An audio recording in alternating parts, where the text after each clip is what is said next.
All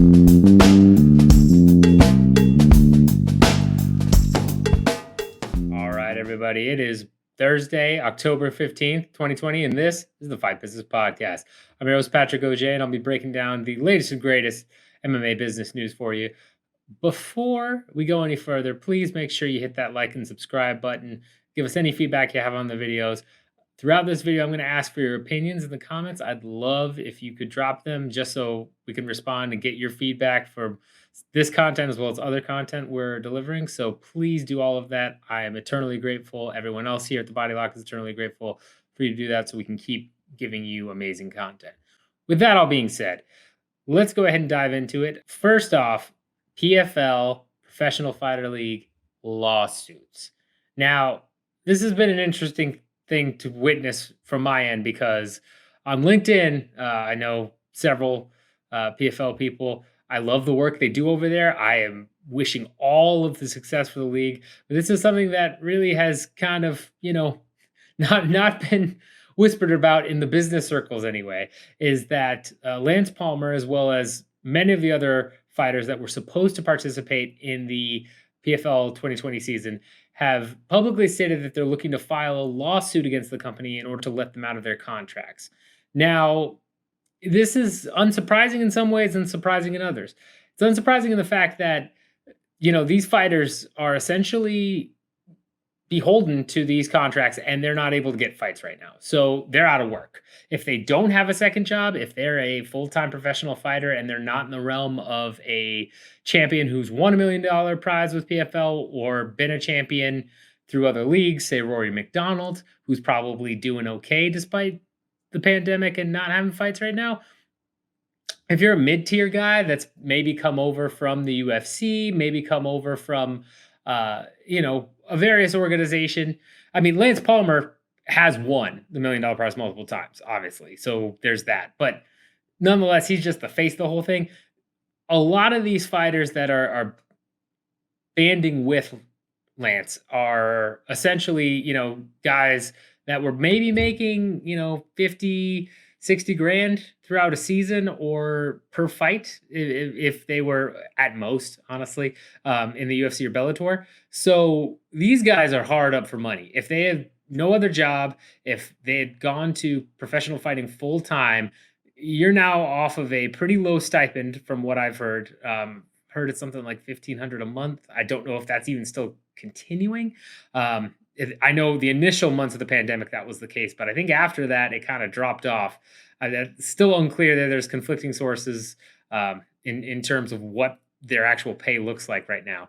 But either way, they're locked up in this contract. And whereas PFL made the decision to cancel the season once the pandemic first hit, which at the time made sense.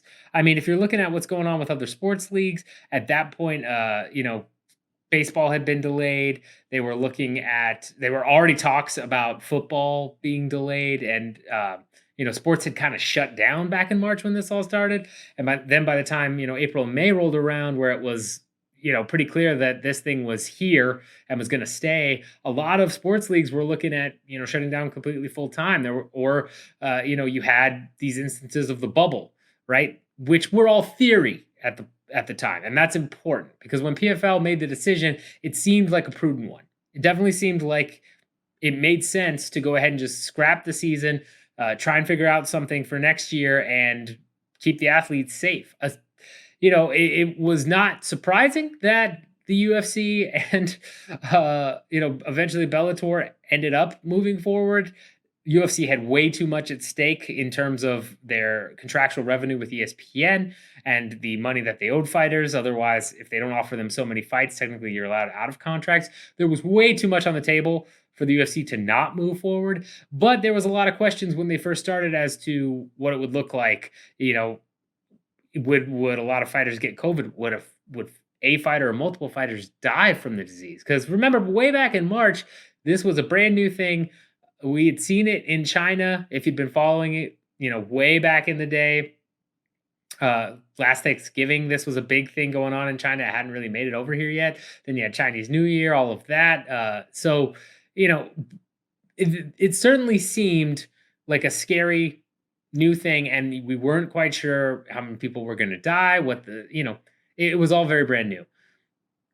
As time has progressed, hindsight is 2020, where now we can go back and look at that and say, well, maybe not. Maybe you should have just done a bubble or done some sort of testing regime. But at the time, this was all very logical, honestly. It made sense to just call this off for the PFL. They're a newer organization. They need to protect their reputation, protect their brand. They can't deal with any fighter lawsuits from getting sick with COVID because of protocols. Made sense. But that decision also, because they are a league format, obviously has led to where we are now. And if I'm Lance Palmer, or I'm, more importantly, I'm one of these guys like, Olivier Auburn Mercer, or, who else did they just sign? A couple of other dudes that were in the mid tier were making like maybe 30 grand a fight, 60 if they won. If I'm those guys, I'm definitely pissed right now, because I'm watching the UFC, I'm watching Bellator, I'm watching regional promotions start back up. And I am locked into a contract with no way out, where I get a, guaranteed crappy stipend. And if I don't have a second job, I'm hard up for money. I'm going to have to go get a second job in the middle of a pandemic. So this totally makes sense for a lot of the fighters there.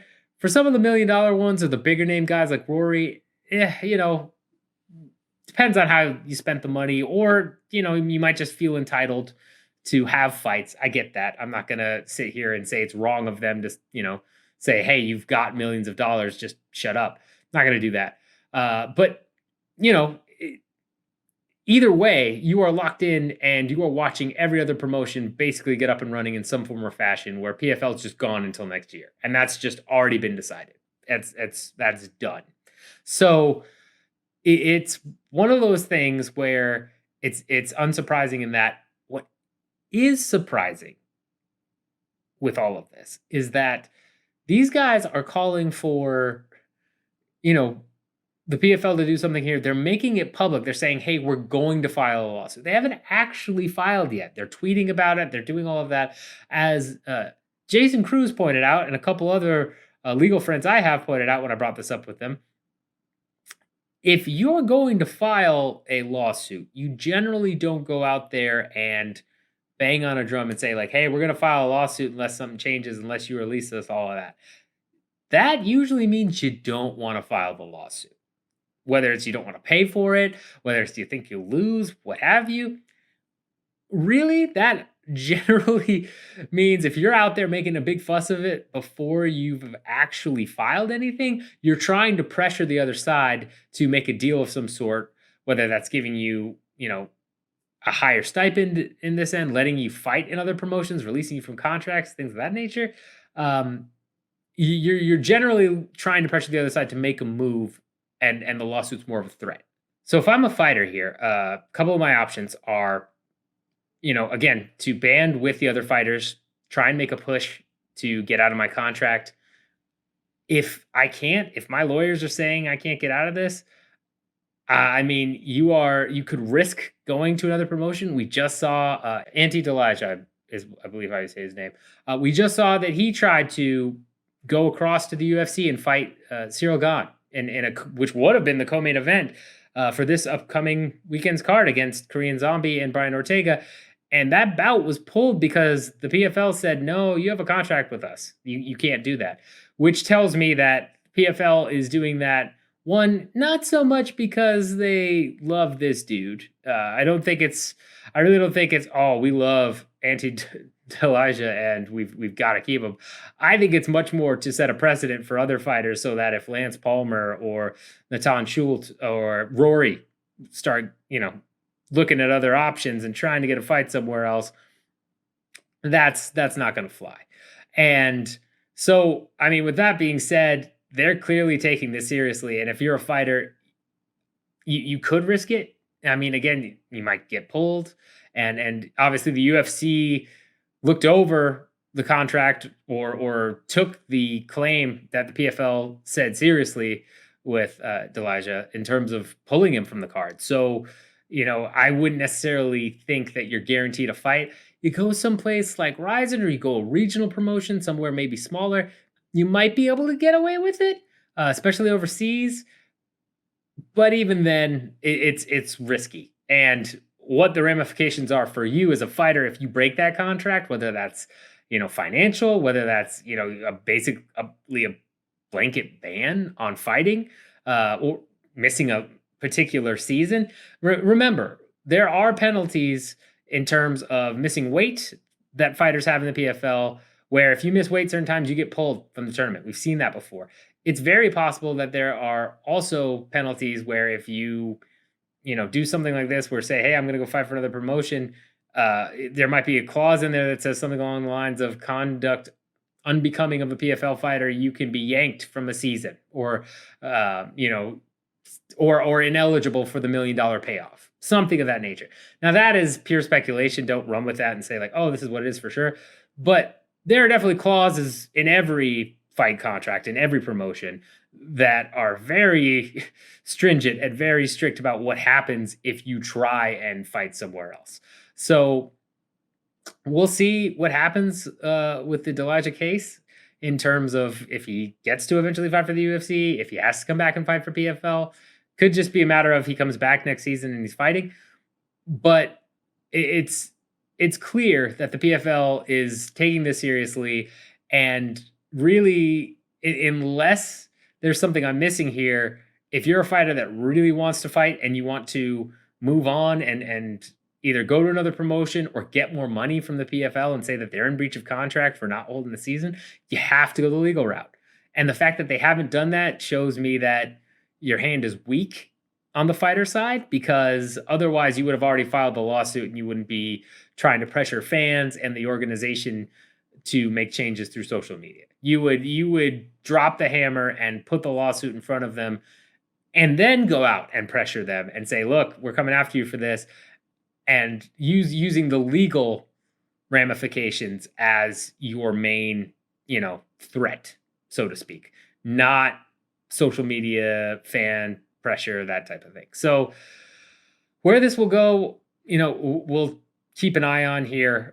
We'll see what happens. Obviously, the PFL also announced recently that they've signed a bunch of new fighters. You've got Shayman Moraes. You've got a couple other UFC vets. You've got some prospects that have been, from Korea that are looking good in terms of being a fighter of interest and being someone that maybe would have gone to the UFC or Bellator, and PFL picked him up instead. You've got some good signings there to try and brush this over. Who else do we got here? You got and let's just look through the list, honestly. We got Cesar Ferreira, who is a UFC vet, Shayman Moraes, Jolton Luderbach, who are all UFC vets. Sung Bin Jo of South Korea was the one I was talking about in terms of that being a big pickup. Brandon Sales. I mean, you've got some good prospects coming through that's going to beef up the tournament. I think with the addition of Rory and then the signings they had before with OAB and some other people, you were already in a spot where PFL in 2020 was going to be much stronger than it had been the past couple seasons. Now for 2021, I think it will be even stronger still, providing they can keep the fighters that are trying to get out the door right now and add these new fighters in. Again, we'll see what happens with the lawsuit. This is nothing you want to see on the business side. You never want to see your third year in a pandemic, for one, let alone followed up by a fighter lawsuit to try and sue you for all this stuff. So I think it could be a make or break moment for the organization, frankly. If the fighters end up winning the lawsuit or end up being released, I think that pretty much isn't the death knell for PFL, but it's a big hit for PFL. One, I'm not sure they can get, claw back from. Definitely couldn't claw back from easily. If they're able to hold everything together, force the fighters to stay under contract, and then entice them to come back, make them happy in 2021 so that they're willing to come back 2022 and beyond, give them some competition. frankly, get some of their champions dethroned, because that's the other thing. If Lance Palmer or Nathan Shute come in and win 3 years in a row, especially with Palmer out here banging the drum for filing a lawsuit, it would be surprising if he goes ahead and takes his ball home once his contract is up, in terms of whether that's 1 year, 2 years, what have you. If he continues to win and he's like the face of the featherweight division, that could be a problem because he's already upset. So you're going to have to either win him over, or you're going to have to, have him be dethroned by somebody else. But either way, it's definitely going to be a make or break moment for the organization, and we'll keep you updated with what we see with that. But keep an eye on it. If you see anything about it, especially if you see them, again, news articles saying, fighters threaten lawsuit, wait for the actual words, file lawsuit. That's crucial. They keep saying it's imminent. Still haven't seen it yet. Wait for it actually to be filed until things have really gotten serious and the organization has to figure it out. All right, next subject I want to dive into is, of course, the amazing knockout of Joaquin Buckley. The amazing knockout by Joaquin Buckley of Impa Kasanganay last weekend. I mean, you all saw it. If you haven't seen it, go see it. Just go look it up right now. Come back and see it. But I would be shocked if you haven't seen it. It went viral. You had everyone under the sun talking about it. It was blowing up every which way. Made SportsCenter. You had Kanye West make a theme song to it, which honestly, not my favorite, but it nonetheless obviously got his attention and kind of went mainstream. After the fight, Dana White had said that's not just a $50,000 bonus, that's a $200,000 bonus. Like, whether or not he actually paid Buckley $200,000 is unknown right now, but it was one of those things where it was a huge moment for the organization, went viral, got mainstream media attention. Those are the types of moments that can make or break stars. Those are the types of moments that get the promotion a ton of free marketing and advertisement, better than anything they could ever pay for, right? If you've got Kanye West making a theme song about something that happened on one of your sporting events, that's way better promotion than you could ever buy. It's invaluable. The amazing thing about all this, and something that it highlights, though, is that in the UFC's grand scheme of marketing and pushing themselves and pushing the brand over fighters, Buckley's KO was perfect for them for a couple reasons. One, again, we've already talked about it, went way viral, was every which way out there. People that never watched the UFC now know Joaquin Buckley as a name more than probably some staples. I bet more people know the name Joaquin Buckley than Leon Edwards, sadly. Even though Leon Edwards, no disrespect to him, amazing fighter, that whole situation is just, you got to feel for him on some level. But I mean, again, you've got to imagine that more people know Buckley than him at this point. And what that does for the organization is Buckley's not making, whether or not Dana pays him $200,000 or not, which again, we're never going to know unless they send us a picture of a check where Buckley goes out in interviews and says like, hey, yeah, he paid me $200,000. It was amazing. We're never going to know if that actually happened or not. Beyond that, though, Buckley is cheap for the UFC. He's not out there making, 60, 70 grand a fight. He's on the lower end tier. And he got them viral. This isn't a Conor McGregor knockout that now takes Conor McGregor to a whole new level. This isn't an Israel Adesanya knockout that suddenly gets on the wavelength where Adesanya finally breaks through in the States and is a big name in the States and really elevates himself to that next level and gets beyond MMA fandom. This isn't something that's helping a new and burgeoning star. This is something that's helping a guy that before that knockout, he had gotten knocked out by Kevin Holland in a fight where Kevin Holland pretty much dominated the entire match. So we're not talking about a guy that's going to reach that next level of stardom, become a champion, probably.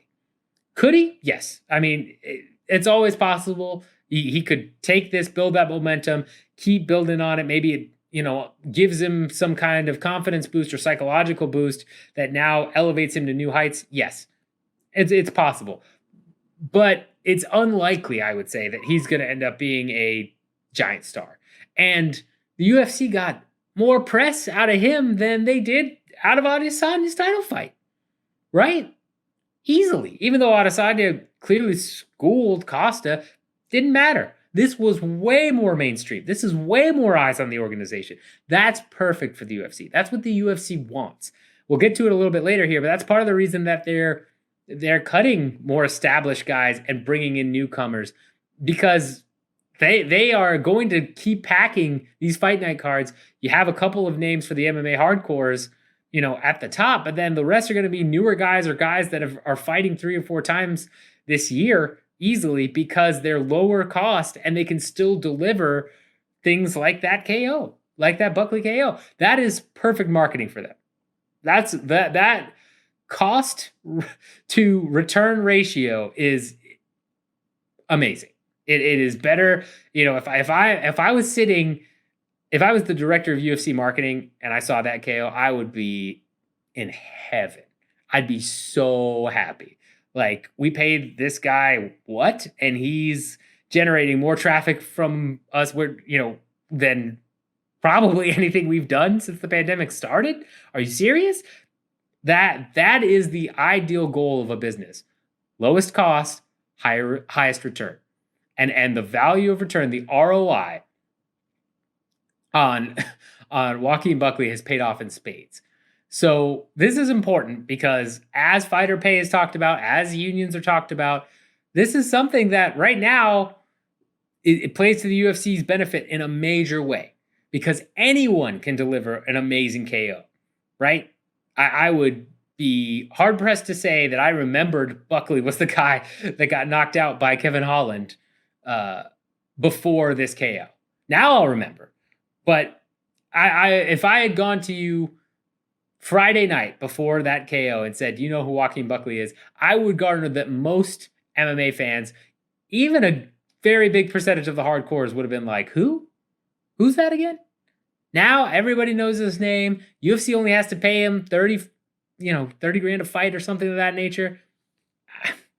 I mean, that's can't get any better. And that's what the UFC wants to do here. That's part of the reason they are, keeping their stars and their bigger names within the hardcore fan base, or, who are going to end up being champions. But they're not keeping some of these middle guys that maybe had entertaining fights, but came with a higher cost. Because I think what this pandemic has given them an opportunity to do is say, okay, we're one of the only few games in town that's doing this consistently. We've got more eyes on us than ever before. You can't get a fight in the PFL, but you can get a fight in the UFC. So you're probably going to want to come to the UFC if you can. A lot of regional promotions are kind of shut down. So that enables a lot of the best, if not all of the best regions prospects going to things like Contender Series or being signed on short notice fights, or, just to fill in slots. That gives the UFC, pick of the litter for these fight cards coming up. And with the regional scene shut down, where these guys need to make money and they're more than willing to sign, the lowest show and win money, UFC is going to bring them on and then cut some of these guys that are mid-tier, that will never be champion, might, be outside the top 15 or even lower end top 15, or just don't garner enough attention, right? Like John Dodson, I think, is a perfect example where he's clearly in that top 10 in bantamweight. Probably if he had gone down to flyweight like he wanted to, probably could have been in the top 5 easy. But they let him go. And part of that is his price tag was high, for relatively high for fighters, right? He's not, but if you're comparing between fighters, obviously, not in the grand scheme of things. But why would I not cut him and then sign a guy off the street who may look flashy? He's been killing it on the regional scene. Put him up against another guy who's also looking flashy, killing it on the regional scene, and then you get a Buckley type KO, right? Expect more of it. Expect more signings of regional guys, more trimming the fat out of the middle and keeping the top tier guys so that their rankings and their legitimacy are all intact. But I would not be shocked if you see more of that. And Buckley's KO is the reason why. That rate on return is insane for the UFC. That's what they're looking for every time, all the time. So next topic we want to cover here is the signings, obviously, that are being done by PFL, Bellator, you name it. We've got a lot of signings from some of these mid-tier guys that have been cut from the UFC, now moving to places like Bellator. Brett Johns, Usman Nurmagomedov, Khabib, related to Khabib. That's big. And part of that is it's again, that trimming of the fat by the UFC, where these other promotions see an opportunity to bring some more legitimacy to them. It gives them an opportunity to pick up some guys probably at a lower cost, right? That's something that's not being talked about a lot right now, is that they're signing these guys, and these are names. If you're a hardcore MMA fan, you recognize these names, right? Shayman Moraes, Brett Johns. Obviously, you know who these guys are. But in terms of what they're getting paid, my guess is they're not going into these negotiations and saying like, hey, I need at least as much as I was making in the UFC. Because they're either getting cut or the UFC is coming back and lowballing them and saying like, hey, we're going to give you this.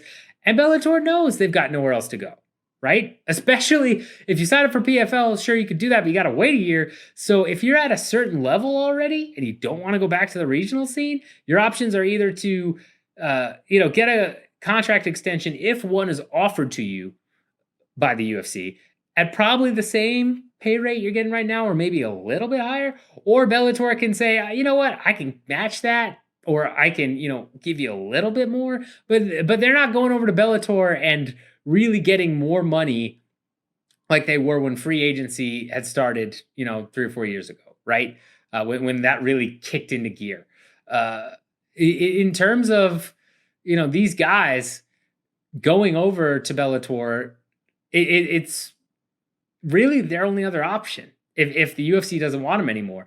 And if the UFC does want them and they feel like they're being underpaid, well, at least I can go over to Bellator and I know I get some freedoms, right? I get sponsors. Maybe I take a pay cut on my initial, show money and win money, but I know I can get sponsors because it's Bellator. So I don't have to wear Reebok or now Venom coming up. Like, I don't have to deal with that bull crap. I get to wear whatever I want. That's huge. That you can make a lot of money in sponsorship. Before the Reebok deal kicked in, a lot of fighters were talking about some of the top 10, top 15, even outside of that, top 20, 30 guys were making 50, 60 grand in sponsorships. That's massive. That's a ton of money, and that's guaranteed money. Again, it's not a show win situation. That's guaranteed money in their pocket. If I'm making 30 grand in the UFC and they say, hey, we can re-sign you for 30 grand, or I can go over to Bellator and make 15, but I know I can get sponsorships for at least 20 or 30 grand, I'm going to go ahead and go over to Bellator because I know that 20 or 30 grand is guaranteed. And then, on top of the win money and all that, competition is a little bit lighter in depending on the division in Bellator. But especially, almost everything in Bellator right now is still top heavy. They are doing a good job of building out their ranks. I love what they're doing in signing these fighters and signing guys like Jaleel Willis from LFA or Vanessa Porto. Those are huge. Those are huge signings, and those are actual prospects that haven't gone to the UFC yet, and then kind of been the retirement league style of fighter, what they're called. Where I'm old in the UFC. I'm a name. I'm gonna go over here. I can't really hang with the top 10, top 15. Okay, I'm gonna go over here. No, those are legit prospects that are great signings for Bellator, and Brett Johns, Usman Nurmagomedov. Also, amazing signings for the organization. We're not talking about guys that really struggled in the UFC or really got beat down. We're talking about guys that had significant amount of wins, or in Nurmagomedov's case is undefeated, right? That's big. So it's one of those things where it's Bellator gets the advantage of seasoned fighters with names who can help build the legitimacy of their divisions. And the fighters get the ability to, in a market where the employer has all the power, all of the power right now because of the pandemic, right? And that goes, and if you're watching this, you know that goes beyond combat sports, right? Like this goes right now. If you're looking for a job, I am, holding out hope for you big time because it's cutthroat. People are offering pay rates, at least in the fields I've been in, they're offering pay rates that are pretty low from what they were right before the pandemic hit. And you've got to fight another 20, 30 people easy, and that's like if you make it through the initial screening, you're still fighting 20, 30 resumes. So it's rough out there for everyone, combat sports included. So fighters get the ability to go to Bellator, maybe get some sponsorships, get some leeway because as many fighters have talked about in Bellator that have gone from the UFC to Bellator, feels much more like an independent contractor relationship where you can get those Ryzen fights, or you can get, boxing fights or things outside of Bellator, or they give you leeway with, appearances and sponsorships, all of that. If I want to go appear to David Buster's for a signing, I can totally go do that. If I want to show up at LFA and be a big name and, do a meet and greet thing or whatever, I can do that with Bellator. That's huge. That is a massive win for those fighters right now who are kind of stuck in that realm of UFC's not willing to give them the pay bump they think they deserve, or they're winning but not at the rate they need to get that fast track into being ranked and being viewed as a contender, so the UFC will throw some more money their way. Or just getting fights booked, because that's another huge problem with the pandemic. There's only so many fight cards. They have to offer fights to so many people. And, you're talking about flying out to Abu Dhabi and being quarantined and doing all that. That's a lot. It's a big ask for a lot of fighters. Instead of going to the regional show in Kansas or Missouri or where have you in the United States, you've either got to go to Vegas or you've got to go to Abu Dhabi. And if you don't live in any of those places, then you're paying for travel costs. So it becomes an issue. So with all that being said, I love the signings by Bellator and PFL. I think they're great for the sport as a whole. If PFL holds together, as we've talked about, the lawsuit and everything else going on, if they hold together, that's a great way to build their legitimacy very quickly with some of the names that they've signed. Get more eyes on the sport from hardcores who are going to recognize some of those guys. For Bellator, it finally enables them to start going out into the realm of signing and hiring legitimate fighters and not having to home grow them, right? Really what Bellator has been doing up until now, their business model was either sign a big name fighter from the UFC who is kind of past his prime or had a falling out with the organization, something of that nature, that can bring over some viewers because, hey, I remember who Lyoto Machida is. Oh, hey, I remember, Rory McDonald. Hey, I remember whoever you want to put in there. That was their big thing, is get like one or two bigger names who are at the higher end at one point, but maybe were never champion or just out of championship contention, and use them to help bring viewers. And then you had those fighters and then people like Aaron Pico, where they tried to home grow it. They tried to say like, hey, we're bringing you in, and we're, as a prospect, letting you develop, becoming a Bellator star, so to speak, making people question, oh, maybe Bellator has fighters that can rival the UFC through homegrown prospects that never had a chance in the UFC, right? Never showed what they could do against UFC fighters. Now, I don't mean that as in never had a chance, like would have gotten washed out of the UFC. I mean that as in never went up against UFC competition. So there's the allure and the mystique of how would Aaron Pico do against some of the guys in the UFC, right? Or PFL. How would these guys rank if they did do cross-promotional fights? And you had those being the two main paths of getting fighters when it came to Bellator signing people. That was what they did. Now, this whole situation has enabled them to, of course, continue those streams of finding combat sports athletes. Sorry, it's been a long day. But now you've also given them the ability to go out and sign some guys that are staples or have some name recognition as being, gatekeepers or challengers for other people in the UFC and bringing them over to Bellator and either letting them flourish or having them develop as their own style of gatekeeper, right? Something nobody ever really talks about is part of what enables prospects to get through the UFC and get the hype machine and get into the rankings is you've got some of those fighters that are gatekeepers and that are well-known gatekeepers, right? You have Alex Cowboy Oliveira is one that comes to mind. He's going to beat a lot of the guys that, have no business in the top 15. He's going to get beat by a lot of guys that might be top 20, top 15 caliber. Or if you get past him, okay, you've got a notable name under you that kind of proves to everybody, okay, you might have a shot up in the top 20, top 15, so on and so forth. You've got fighters like that in the UFC. Bellator, you don't have that as much because of the way that they've, acquired athletes. It's really kind of been this guy's doing well, but, this guy he just fought has now KO'd a bunch of people. And, this guy who was a hot prospect got knocked out, but then the guy that knocked him out also seems to flounder when he hit the top. You've had top heavy gatekeepers. You've had top 5, maybe top 10 gatekeepers, not top 20, not top 15. This enables them to go out and get those guys. And those guys can either then become in Bellator top 5 guys or champions, or they can become those same gatekeepers for Bellator, which adds legitimacy to new prospects coming up. It's a big win. It's a big win for Bellator. It's a big win for the PFL. And as I mentioned before, for the UFC right now, it's also a big win because it cut costs while it allows them to sign people that are still exciting right off of the regional scene and keep their brand pushing. I'm not going to say the pandemic is good for combat sports because it's not. It's not good for anything. But I will say that is a silver lining to this entire mess where we might see some of these leagues finally be getting the talent redistribution that we've really longed for. We might actually see that come through here. All right, last thing I want to cover on this episode is, of course, the return of Conor McGregor.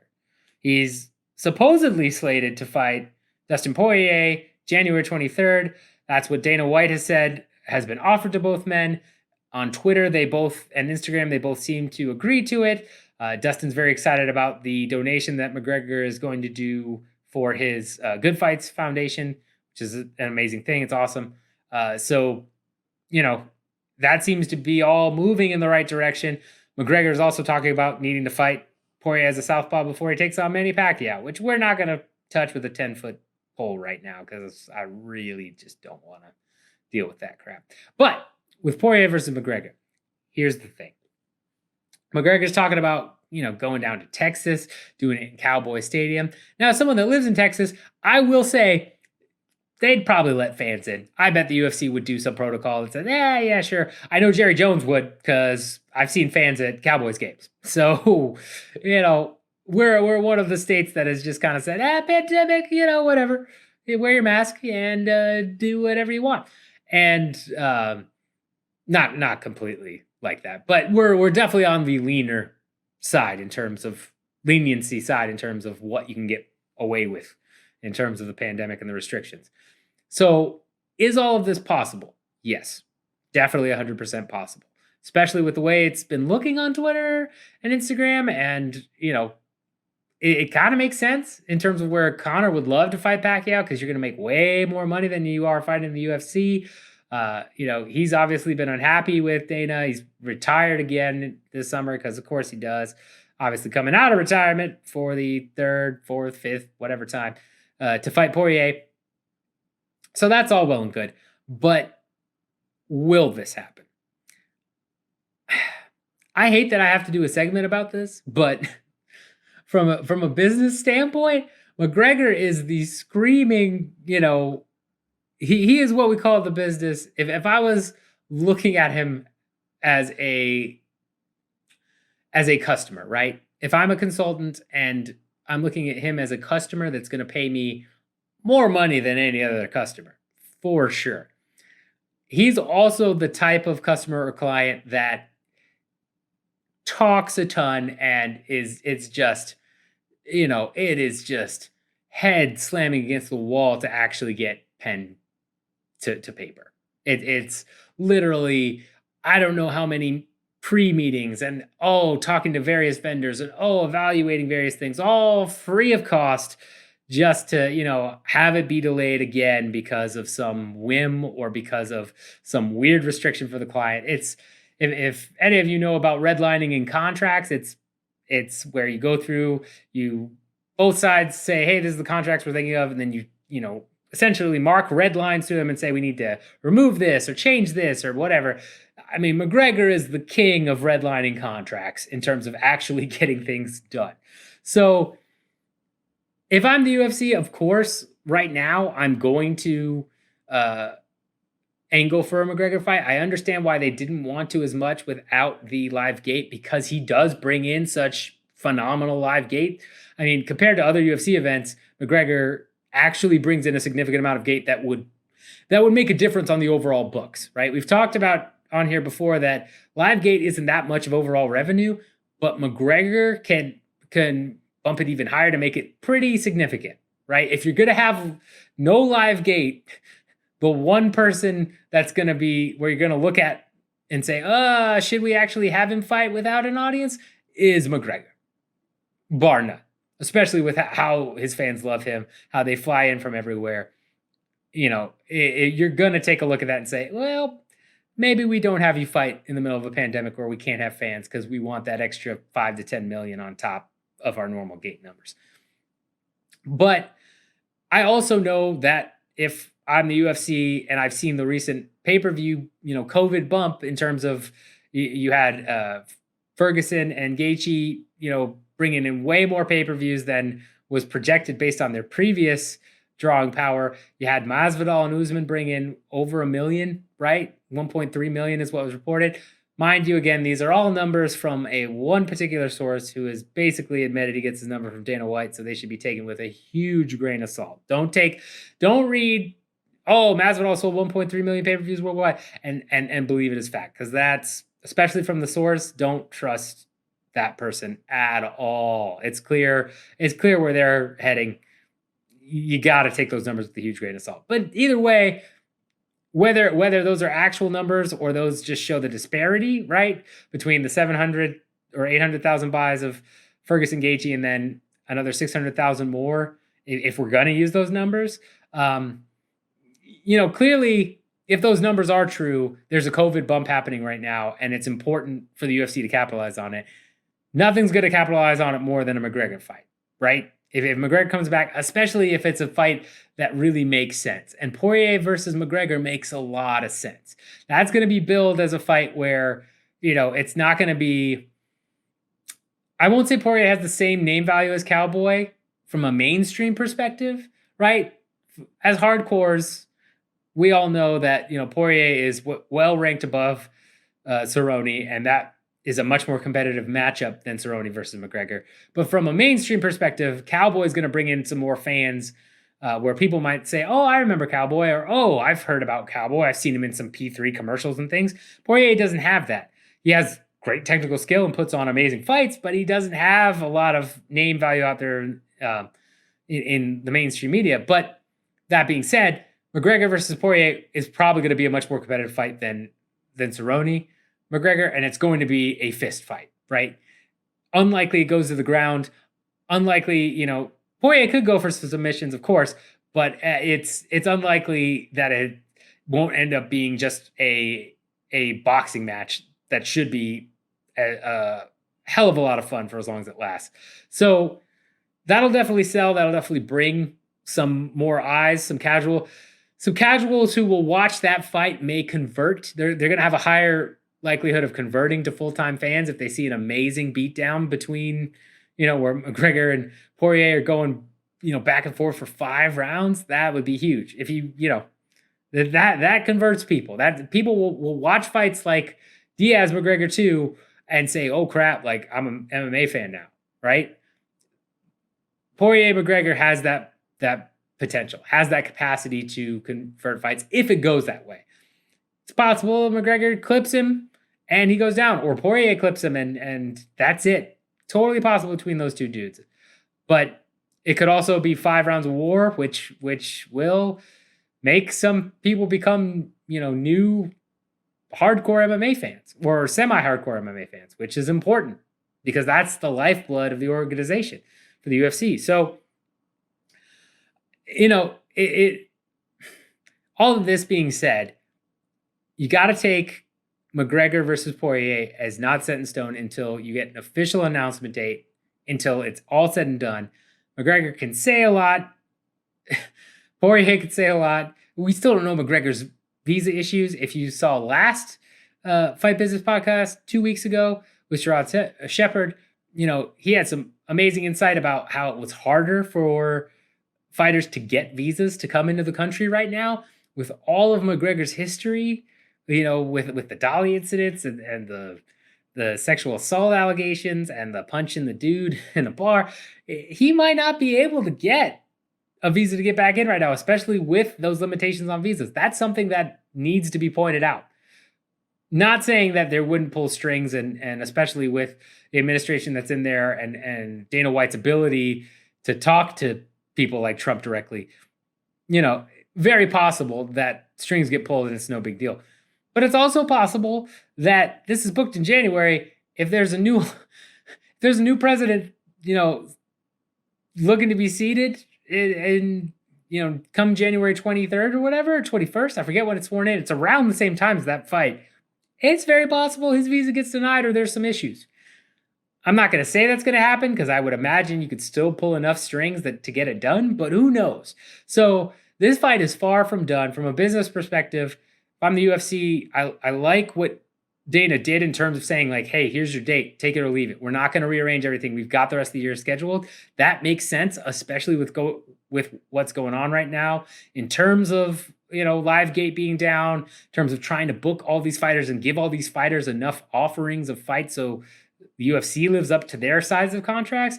They've got to be very careful right now to try and coordinate all of this because, they're looking again at either Abu Dhabi or Vegas, and I'm sure they are incurring extra costs because of that, right? Obviously, they're incurring extra costs with flights, with their own production staff, and while they can eat that cost, it's also apparent that, with Endeavor and in the financial shape that it's in, their debts and loans could get downgraded, and if they are, then that hurts the UFC. That's the other thing that is kind of looming in the shadows behind all this.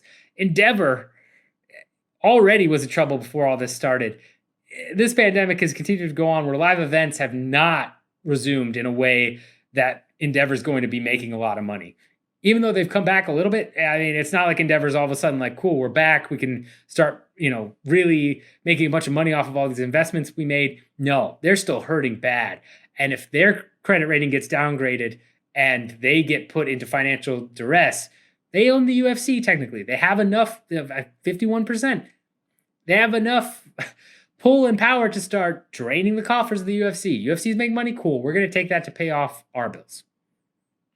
I mean, that's what happened with the dividend, back at the beginning of this year, or late last year, I forget when it was, where you had that $350 million dividend out to Endeavor shareholders.